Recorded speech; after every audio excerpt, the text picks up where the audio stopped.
वरुण जी। सुचारिता जी, लोकतंत्र की बात हो रही है, चुनाव का आधार, लोकतंत्र का आधार ही चुनाव है।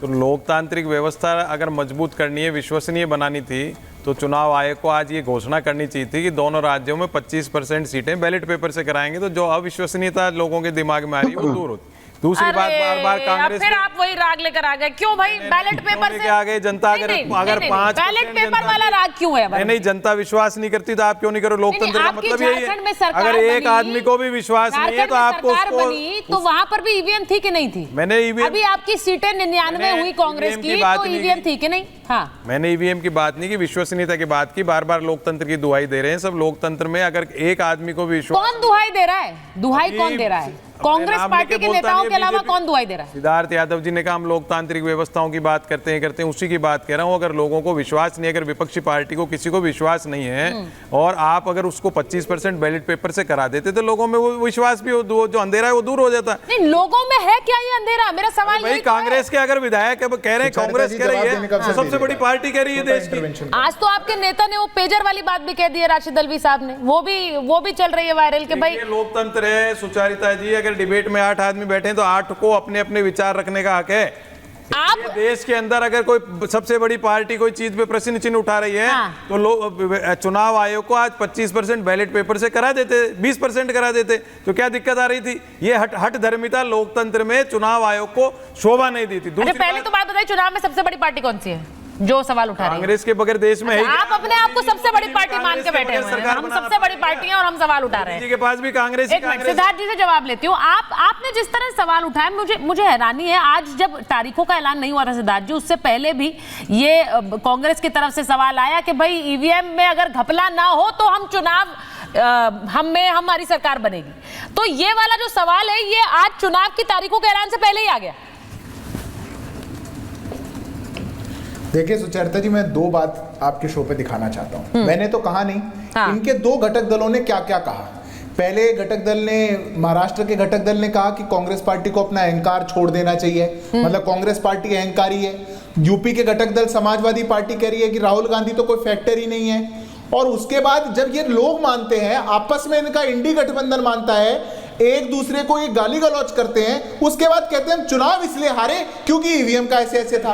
मैं पूछता हूं सुचारिता जी, और एक बहुत गंभीर बात आज आपके शो पे पूछता हूं, एक बहुत गंभीर बात आपके शो पे पूछता हूं। आप मुझे ये बताइए, आज से पहले 122 बार जो कारण बताए गए थे कि हमको ये शंका है, वो शंकाएं कहां चली गई? ये नई शंका कहां से आ जाती है? हर चुनाव से पहले ये शंका जम्मू कश्मीर में नहीं आई, ये शंका हरियाणा में आ गई। ये जिस हरियाणा के अंदर पूरी कांग्रेस पार्टी आपस में लगी हुई थी एक दूसरे को हराने में, समाजवादी पार्टी को अपने घर में बुलाया और फिर बेइज्जत करके बाहर भेज दिया, एक भी सीट नहीं दी। आम आदमी पार्टी को बुलाया और फिर भेज दिया। वहां पर हार का ठिकरा ईवीएम पे फोड़ना चाहते हैं। ये लोकतंत्र के लिए स्वस्थ नहीं है। और वरुण जी, कहना बहुत आसान है कि अगर एक भी आदमी को लगेगा कि अगर हमको शंका है तो हमारे हिसाब से चुनाव करवाओ, कल को तो आप कहने लग जाएंगे हमें तो चुनाव होने में ही शंका है, राहुल गांधी को वैसे ही डिक्लेयर कर दो। ऐसे देश नहीं चलता है। देश की जनता इस व्यवस्था में विश्वास रखती है। अगर आपकी शंका है तो आपके शंका का सम्मान होगा, पर शंकाएं बदल कैसे जाती है, मैं तो ये पूछना चाहता हूँ। ये नई नई शंका कहां से आती है? सुचरिता जी, ये भी तो पूछिए। देखिए, एक चीज बड़ी क्लियर है, एक चीज बड़ी क्लियर है कि अगर 37 सीटें अखिलेश जी की आई इस बार के चुनावों में, तो वो ईवीएम से ही आई है। भाई, लारी जी बैठे हुए हैं यहाँ पर, मान लीजिए आप नहीं आई।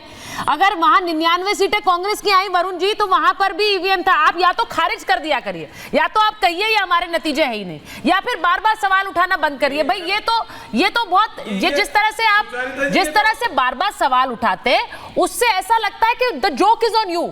आप लोग चुनाव में भी आ जाते हैं, आप चुनाव जब जीत जाते हैं तो अपना भी ले लेते हैं, और जब हार जाते हैं तो फिर ईवीएम पे सवाल भी उठा देते हैं। मैं एक 10 सेकंड बोल दूं? हाँ, बोलिए 10 सेकंड बोलिए। है ना कि कोई सवाल ही नहीं उठाए, ये मानसिकता लोकतंत्र के लिए घातक है, राजनीतिक व्यवस्था। ये कोई नहीं कह रहा सवाल मत उठाइए, लेकिन सवाल उठाइए, रोज उठाइए वरुण जी। सवाल कैसे बदल जाएगा? अरे सवाल कैसे पहले सवाल उठाया था उसका क्या प्रॉब्लम थी भाई? बैलेट पेपर से कांग्रेस छोड़, कई लोगों के मन में शंका है। अरे आपको क्या दिक्कत है? क्या के पास जा रही है भाई? क्यों नहीं कर सकते बैलेट पेपर से? बैलेट पेपर से चुनाव क्यों नहीं करा सकते? देखिए, एक बड़ा समाधान हो जाए। एक बहुत पहले, और मैं ईवीएम की लड़ाई में फिर से इसको शुरुआत डिबेट में नहीं करना चाहती, क्योंकि आज तो हम आने वाले विधानसभा के नतीजों पर बात करेंगे, कौन आ रहा है, किसकी सरकार बन रही है, लेकिन ईवीएम पर तो इलेक्शन कमीशन ने ओपन चैलेंज दिया था। उस समय कोई नहीं गया, पर टीवी डिबेट्स पर हर कोई ईवीएम पर सवाल उठाता और शंकाएं बढ़ रही हैं। अब वही हरियाणा की चुनाव अगर वरुण जी आपकी पार्टी जीत जाती तो ये ईवीएम वाले राग नहीं होता, लेकिन वो जीतती जीतती बाजी आप हार गए, तो अब ईवीएम वाला राग फिर से हो रहा है। एक बार मैं तनुज जी के पास जाऊंगी। तनुज जी, आपको भी कोई शंका है? आप लोगों की पार्टी सरकार बना गई 2019 में कांग्रेस के साथ मिलकर, आरजेडी के साथ मिलकर, लेकिन तब ये वाला राग नहीं था। इस बार क्या उम्मीद कर रहे हैं? चंपई सोरेन आपके साथ छोड़कर पाला बदल चुके। देखिए, कई लोग छोड़ करके, और भारतीय जनता पार्टी जब से माननीय हेमंत सोरेन जी ने 2019 के अंदर में शपथ ली थी मुख्यमंत्री की, तब से सरकार को गिराने की नाकाम कोशिश की, और गिराते गिराते वो खुद इतना गिर गए कि एक आदिवासी मुख्यमंत्री को 5 महीने तक बिना किसी आरोप के जेल में बंद रखा। उसका नतीजा ये हुआ कि लोकसभा में 5 ट्राइबल सीट्स पर करारी हार हुई। प्रधानमंत्री मोदी जी जितने मतों से जीते हैं, उससे ज्यादा मतों से हमारे सांसद जीते। और आज पुनः मुख्यमंत्री जी ने शपथ ली, हेमंत सोरेन जी ने। और सबसे बड़ी और महत्वपूर्ण बात कि झारखंड भाजपा के अंदर में कोई नेता नहीं है। उनसे अगर पूछा जाएगा तो एक चेहरा नहीं है जो सीधे तौर पर हेमंत सोरेन जी के सामने खड़ा हो।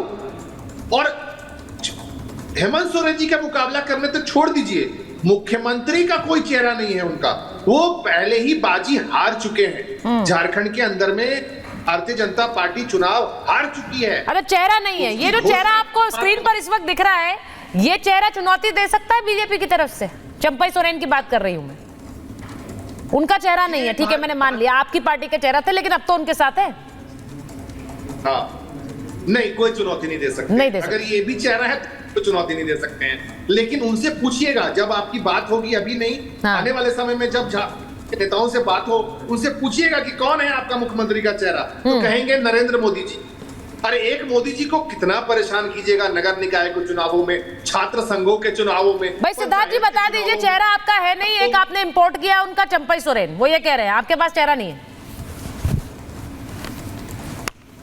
देखिए सुचरिता जी, हमारा चेहरा तो कमल का फूल है, और यही कमल का फूल देश में तीसरी बार अपनी सरकार बना चुका है। यही कमल का फूल एक राज्य के बाद दूसरे राज्य में अपनी सरकारें बनाता जाता है।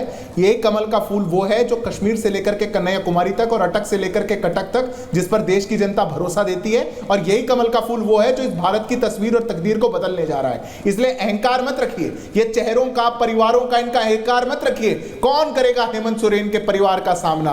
कौन करेगा? हेमंत सोरेन के आगे टिकने वाला कोई नहीं है। ये कमल का फूल और झारखंड की जनता टिकेगी, और ये जब जनता आती है तो कुर्सियां बड़ों बड़ों की खाली करवा देती है। इसलिए अपने इस अहंकार को कहीं छोड़ करके आइएगा। ये लोकतंत्र का चुनाव है, और भारतीय जनता पार्टी झारखंड के अंदर मजबूती से चुनाव लड़ रही है और मजबूती से अपनी सरकार बनाएगी।